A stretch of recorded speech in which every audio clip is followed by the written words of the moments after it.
اعوذ باللہ من الشیطان الرجیم بسم اللہ الرحمن الرحیم نحمدہ ونصلی علی رسولہ الکریم۔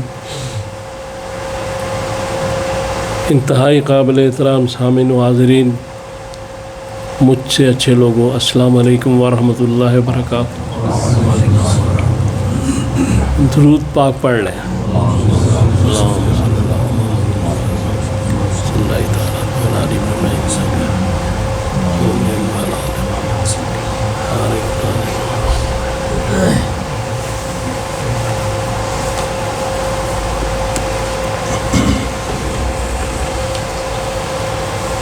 آج کل یہ جو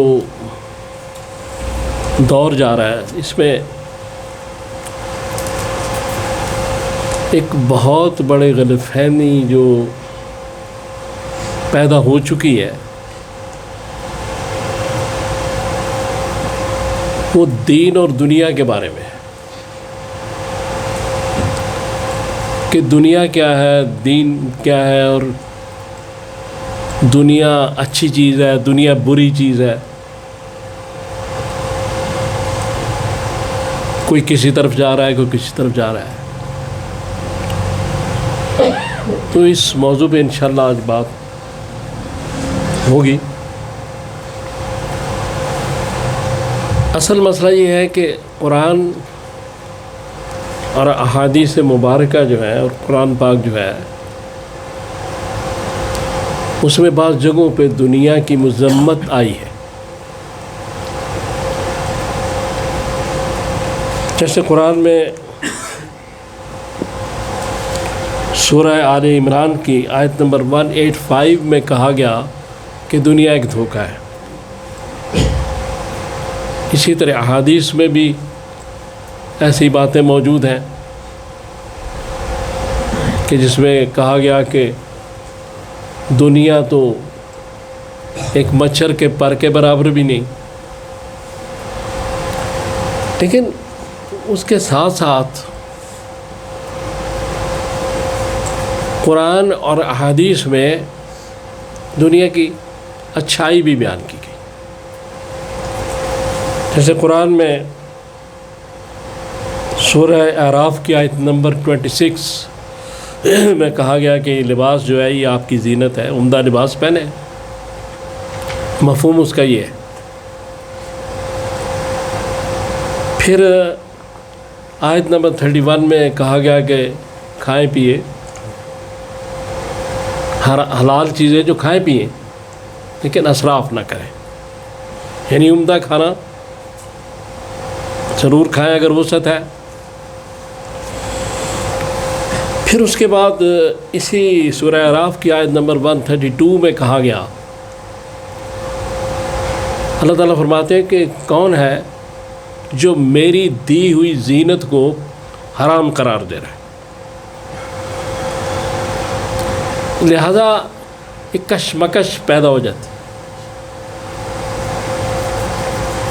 اس لیے بنیادی طور پہ سمجھنا بڑا ضروری ہے کہ دنیا ہے کیا۔ اس پہ بات کریں گے، پہلے اس حدیث کی طرف آئے کہ فرمایا گیا کہ دنیا جو ہے ایک مچھر کے پر کے برابر بھی نہیں، اور اگر ایسا ہوتا تو کافر کو، مفہوم اس کا ہے، کافر کو ایک پانی کا گھونٹ بھی نہ ملتا۔ کافروں کو تو بڑی دولت دی گئی۔ قارون، اس کی تو خزانوں کی چابیاں اونٹ اٹھاتے تھے۔ تو اب یہاں مسئلہ یہ ہے کہ ایک حدیث پاک میں ہے کہ جو ادنا جنتی کو جنت ملے گی، وہ زمین و آسمان سے بھی بڑی ہوگی، اور جو وہاں جنت میں یا آخرت میں آسائشیں ہیں، وہ ان آسائشوں سے کئی اس کو ضرب دے لے کتنی زیادہ پھر جا کے وہ آئیں گے۔ آسائش دنیا میں بھی ہے، یہ ہیٹر چل رہا ہے، اے سی ہے، یہ ساری چیزیں، گاڑی، کار.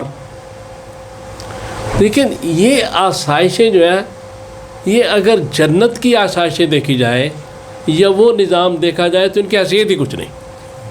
تو یہاں یہ بات کی جا رہی ہے اس حدیث پاک میں.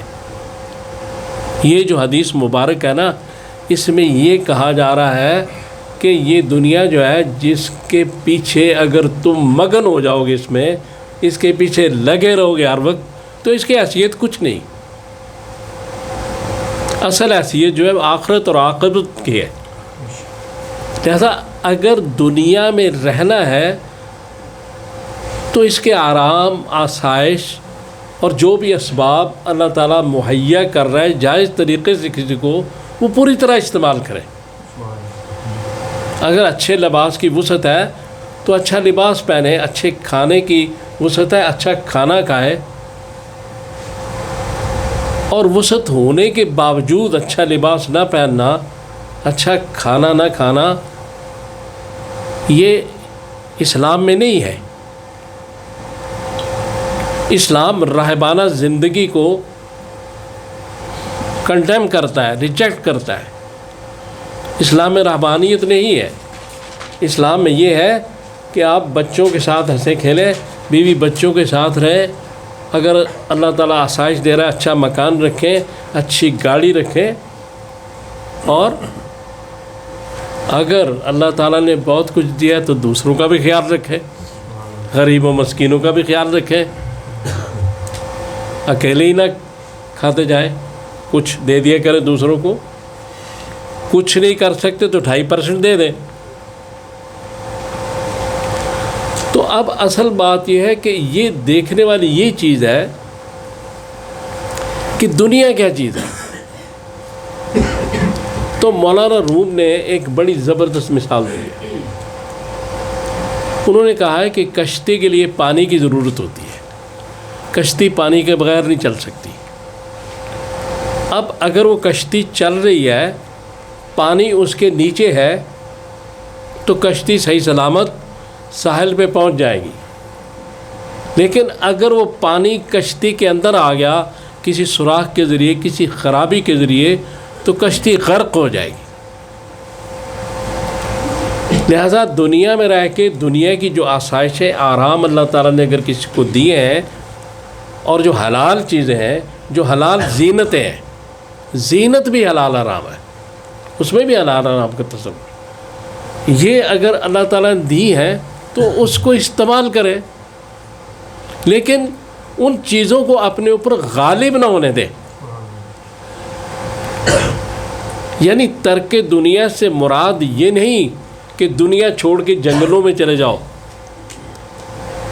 ترک دنیا سے مراد ہے کہ حب دنیا چھوڑ دو، دنیا سے محبت نہ کرو، دنیا میں رہو.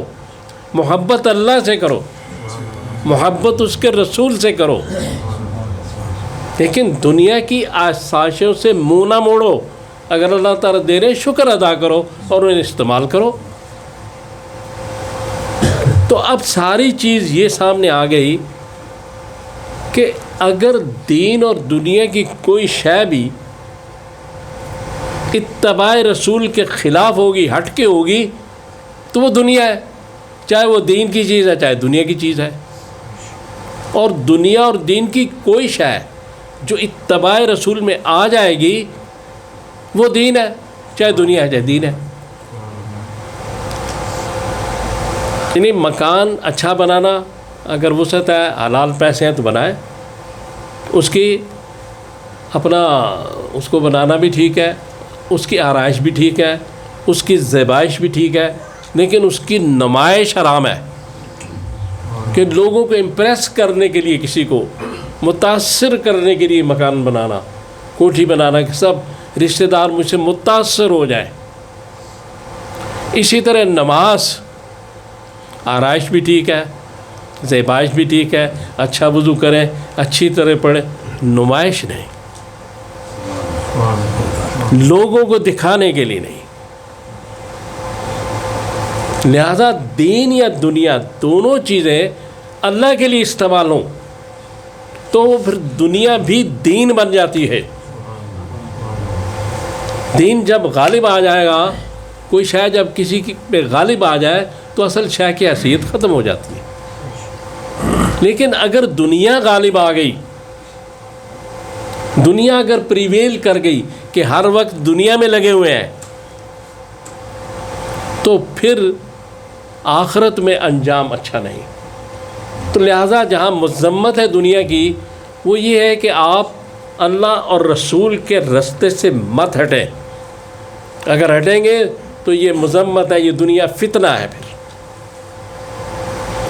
اور اگر یہ دنیا اللہ رسول کے لیے استعمال کر رہے ہیں تو پھر یہ بھی حدیث پاک میں ہے کہ حضور نے فرمایا کہ متاع ہے دنیا، اور خیر المتاع جو ہے وہ صالح خاتون ہے، یعنی کسی کی نیک بیوی.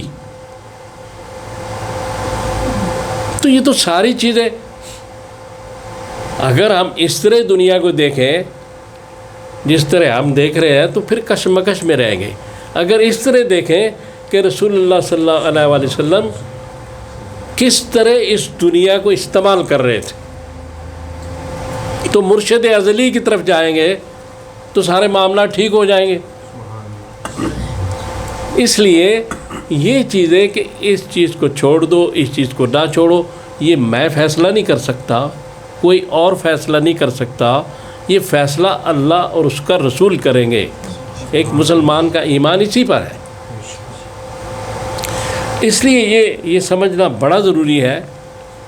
اور اس کا میں آخر میں یہ بات کرنا چاہتا ہوں کہ اگر کوئی شخص تاجر ہے اور وہ دیانتداری سے اپنا مال فروخت کر رہا ہے، ملاوٹ نہیں کر رہا اور ریٹ بھی مناسب لے رہا ہے،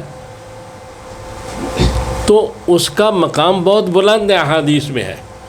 اور برے تاجر کا مقام بھی برا ہے. تو لہذا تجارت جو ہے وہ اگر اللہ رسول کے احکام کے مطابق کی جائے گی ٹھیک ہے، نہیں کی جائے گی تو غلط ہے. لہذا تجارت بھی کریں، مال بھی کمائیں، سب کچھ کریں، لیکن ان کے حکم کے مطابق. دنیا کو چھوڑ کے الگ تھلگ ہو کے رہبانیت کی زندگی اسلام نے اس کو منع فرمایا ہے. ہاں، اس لیے یہ بات سمجھنی بڑی ضروری ہے کہ ایک شخص اگر بیمار بھی ہے اور وہ اس وقت بھی اس کی لو اللہ سے لگی ہوئی ہے، اور وہ جب کراہتا ہے، آہ کرتا ہے، اور وہ اللہ کی طرف ہی اس نے مجھے بخار دیا ہے وہی مجھے ٹھیک کرے گا، تو ہر آہ پہ اس کو سبحان اللہ کا ثواب ملتا ہے. اور جب وہ لیٹا ہوتا ہے اس صبر کے ساتھ اس بیماری میں، تو وہ اس بستر پہ نہیں ہوتا بلکہ مصلی نماز پہ ہوتا ہے. اور جب وہ کروٹ بدلتا ہے آہ میں، تکلیف میں، تو ایسے ہوتا ہے جیسے وہ دشمنوں پر پلٹ پلٹ کے جہاد میں حملے کر رہا ہے.